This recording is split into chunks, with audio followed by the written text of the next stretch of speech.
I'd like to invite Gill Florentino, President and General Manager of Matador Motors, to share his insights and research on the subject. Please welcome him with a round of applause.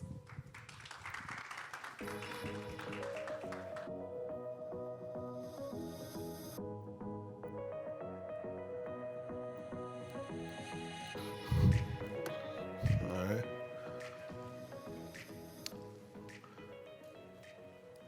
Well, thank you for a quite introduction, and I enjoyed the panelists and the previous subject. First and foremost, I wanted to tell you that I'm extremely humble to be in your presence. A bunch of great leaders and a bunch of great information that we can all take back to our organizations and make us better. What we need exactly is what we have in this room. People that are interested on not leading, but are making leaders in the industry. So for that, I thank you. So my subject is going to be today mobility for all, and I'm presenting that all these things that are being said here about mobility, and everybody has an opinion what mobility is, and I'm going to give you a little bit of more like the tech books knowledge, but all these three things that I come up with that are equally important and to put in together to achieve mobility for all, okay? So we're talking about urbanization. Obviously, we talked about the digital platforms that we have today and the way in which we actually buy things and the way we do our shopping, sincerely, and obviously how to sustain that. So I'll go in a little bit on what we need to do. I had recently had a experience that I shared before, my experience of buying a car online, right? Bought a new 2021 S450 Mercedes, and I didn't talk to a single person throughout the whole experience. I built up my car, picked up the car, the color, the seats, right? Was able to run my own credit, upload my documents, and have my car delivered 600 miles without talking to a single human being. So that's where we're going to be at. This is a new reality. I think that a lot of us don't realize the historical time that we live in today. 100 years from now, people are going to be talking about some of you in the room here and the strive that you guys have made to make mobility for all a reality. Again, I talked about,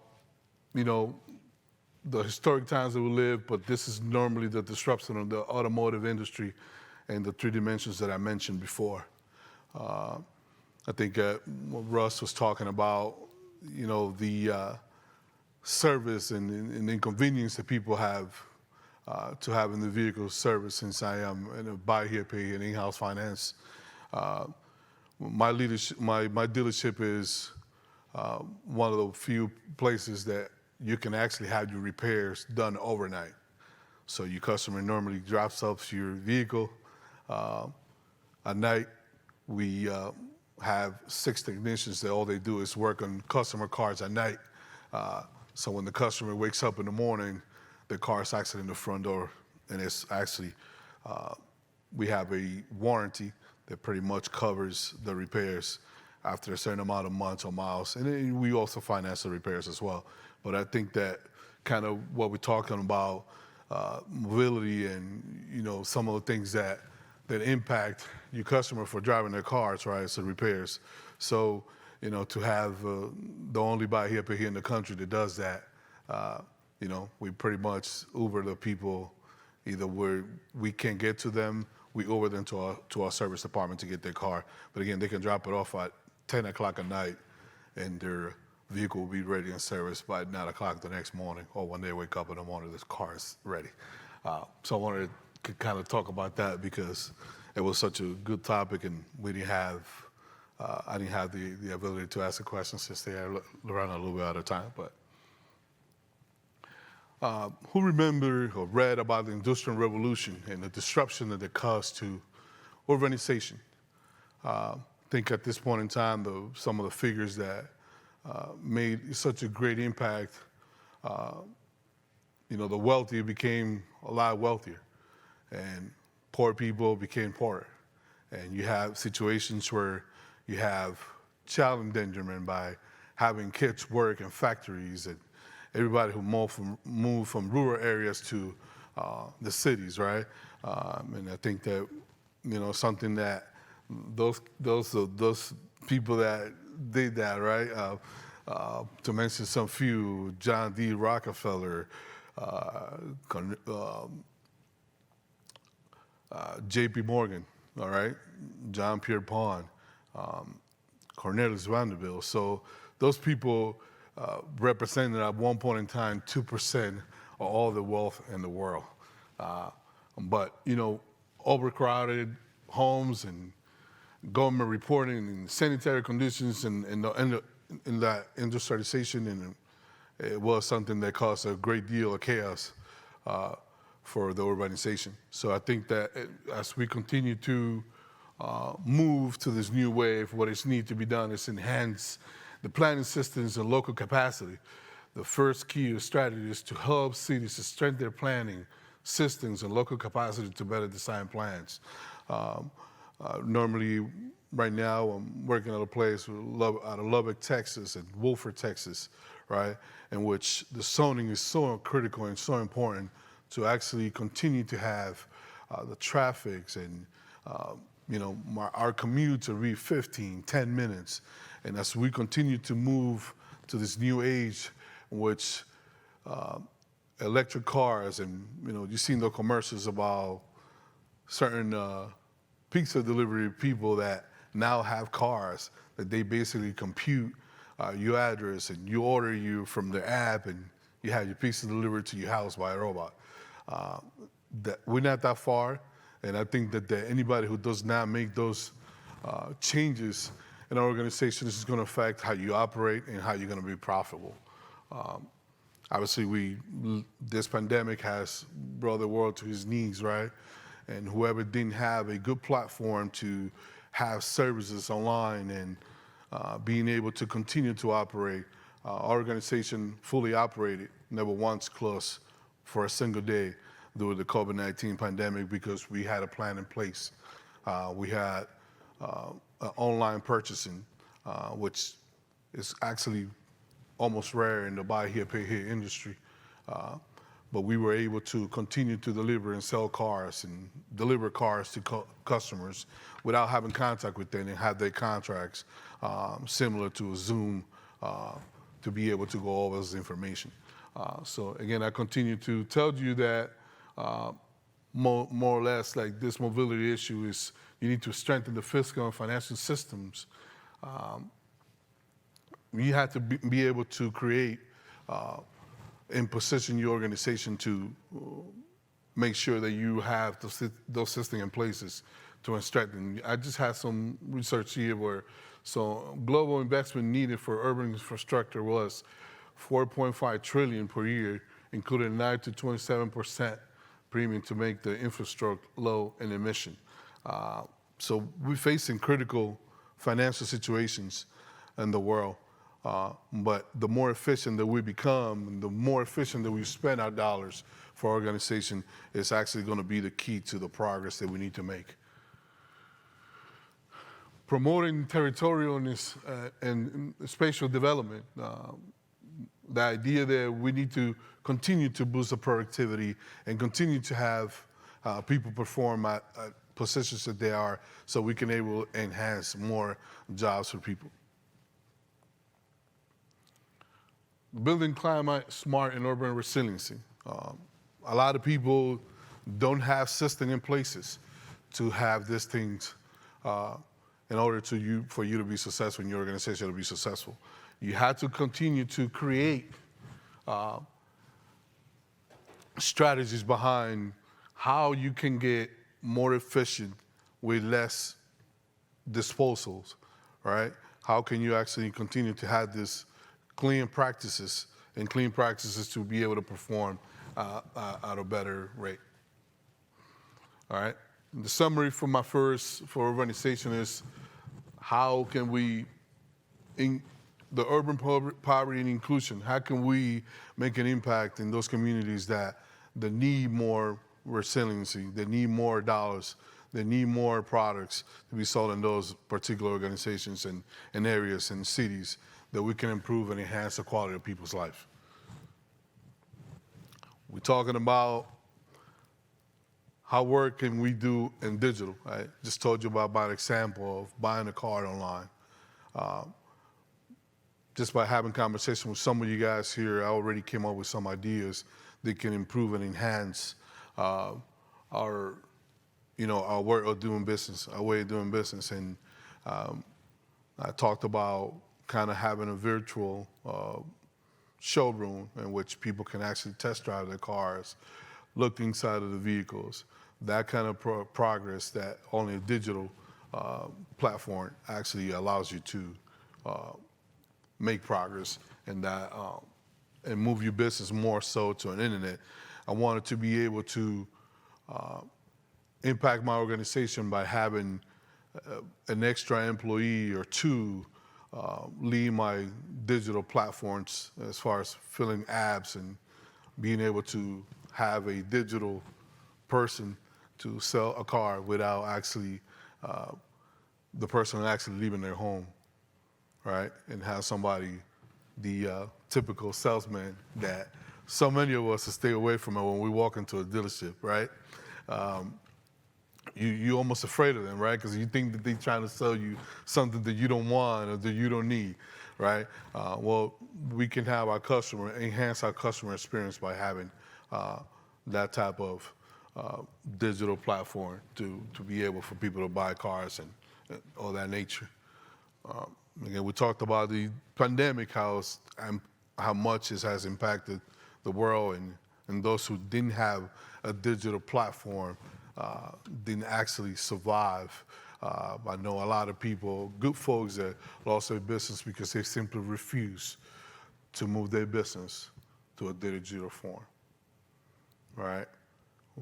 We need to continue to improve. I remember years ago when I was in college and I worked at Hollywood Video, and I had a branch manager who told me that you will never be able to have a movie like a movie theater in your home where you can actually watch movies from a digital form. I remember Redbox came out and Hollywood Video was out of business in 10 months, right? And now, Redbox is not what it is because you have all this digital platform, Netflix, Hulu. You can watch everything you can think of. Some of us don't even have cable television anymore, right? Because we just simply have Wi-Fi and we have everything else that we need, all our programming directly into a digital form. So, the automotive industry is not going to be any different, right? We're going to have better processes in places, easy to follow, for people to be able to pursue their business in the digital market. I talked about the digital transformation,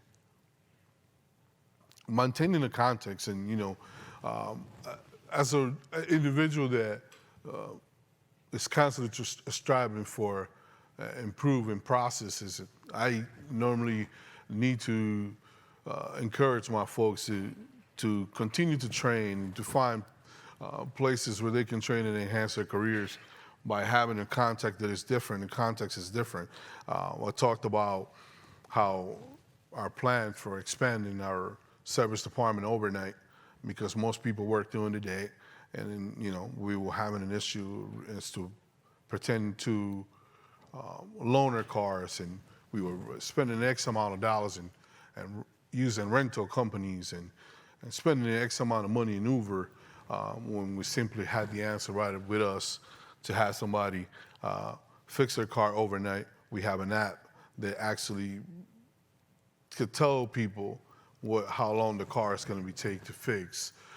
Every time we scan a part, it sends the customer a message whether they want to act in or not, so we don't disturb them when they're sleeping. But some people work overnight and they still want access to what's happening with their vehicle. So every time a part gets scanned and applied to their car, they get a notification, and more or less it tells them how long the vehicle is going to be, if it's going to be ready to send that. So something like that is going to help you a great deal. Applications that are easy power, easy to navigate, easy to understand, being able to have multiple languages for people to be able to communicate in their native tongue. The conclusion for digitization was don't be left behind. I talked about previous organizations that they now wanted to convert to the new age and new platforms that we use in today's day, and that we're going to continue to enhance. I remember even having simple applications, not being able to navigate it that good, but now everything tells you and follows. Is constantly takes you to the next step, until you actually have completed your task that you're trying to do. How you sustain this? I think that consistency in processes is going to help you a great deal to be able to sustain a clean processes that are easy to follow, have everything in place when you can actually have people understand what it is that their job and their task at hand. And I'm big on not only transforming my people, but I want my people to reflect who I am. Person that comes in the morning and is prepared to what is the task at hand is going to be that day, the day after, and the day after. I'm very comfortable learning from my people. I believe that if I don't enhance the quality of any of my employees, I have no business being around them. It is extremely important that in order for you can have the cleanest process, the perfect blueprint, but if you don't prepare the people that work for you, you will always be at work. And at some point in time, I would like to be laying on the beach in the Dominican Republic, a place that I left 27 years ago, crying because I was in my final year of law school. And reality set in that simply 5 weeks later, I will be in Midtown Manhattan at 3 in the morning delivering bread for $3 an hour. But I needed to reinvent myself, and one of the things that I made a decision was to learn from the best, sit next to the person that was most qualified. And I wanted to imitate what they did. And sometimes it looked silly, right?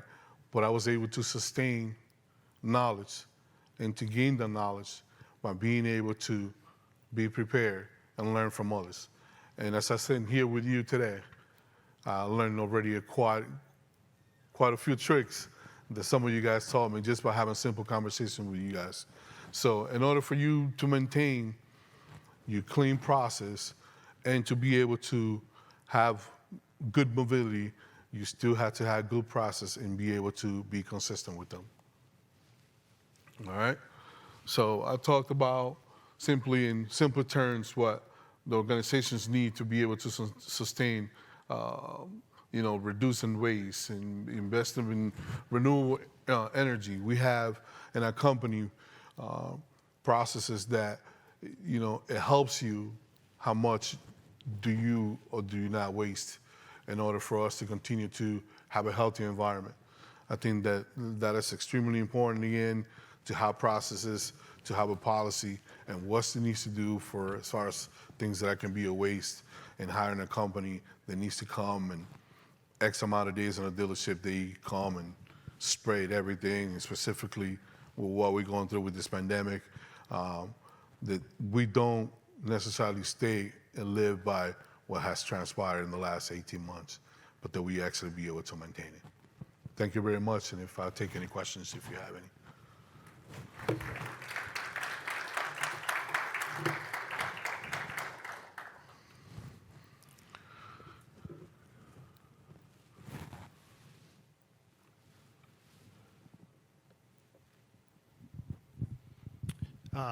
First, I just want to applaud you for doing the thing that is so difficult to do, which is stepping into the unknown, and also acknowledging you for standing for the people that you work with. The higher up you get in the chain, it's very easy to step over the people at the bottom. So it's glorious to hear somebody who still values their people. And speaking to that with sustainability and working as a dealer principal. Do you find anything, like the silver bullet in your experience to retain your best people? In this industry, there is a extremely high turnover rate when it comes to your technicians, your staff, and then when you're looking at your salespeople, you are looking at an even higher turnover rate. So somebody who's looking at all these different elements, is there anything that you find that works best to retain your people? Yeah, that's a great question, and thank you for the compliment. I appreciate it a great deal. I think that you have to invest in your people, right? You have to invest in them. You have to make sure that you enhance the quality of their life. Talk to them. Find out who they are as a person, because you will not work for somebody, you will not perform for somebody who doesn't care how many kids you have, what do you need to do, what motivates you, right? Some people are motivated by money. Some people are motivated by having the quality time and spending away from work. They work hard where they are at work, and they actually want to be driven by the quality time that they spend. So sometimes when somebody hits a goal, you need to encourage them, if that's what they prefer, to have that time off. As Timmy, you already achieved your sales goal for the month. We still have 3 days left, but we know that you have a birthday. Go right and spend it with your family. We'll see you on the first day of the next month. When my philosophy is dealerships never close on a Monday.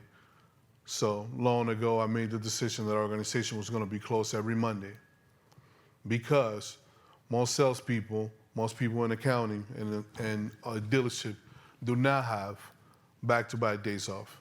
That's something that I needed to fix, and I've done so. So that has helped me out a great deal. So I'm open to 5 o'clock on Saturday. Everybody gets Sunday off, and everybody gets Monday off. So not only do they have part of their Saturday still left, but I give them an opportunity every week to spend time with their family. When they come back on Tuesday, we're ready to rock and roll. We'll achieve what we need to achieve. That's awesome.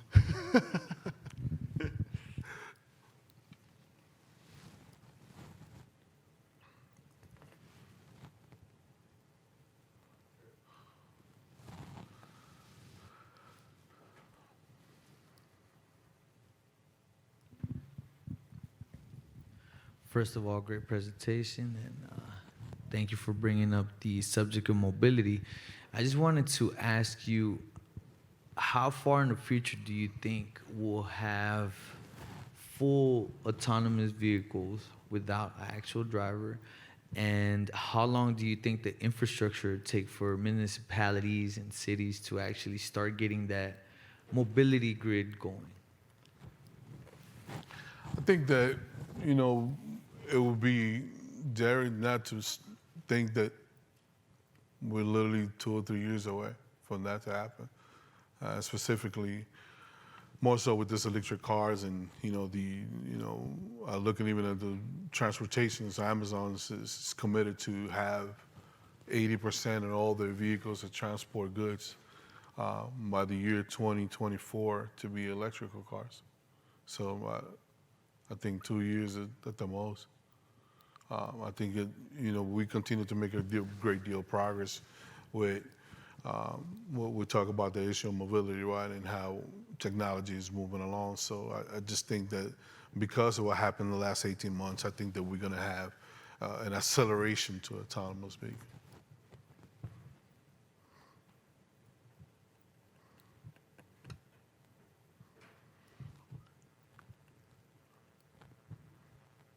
Anybody else have any questions?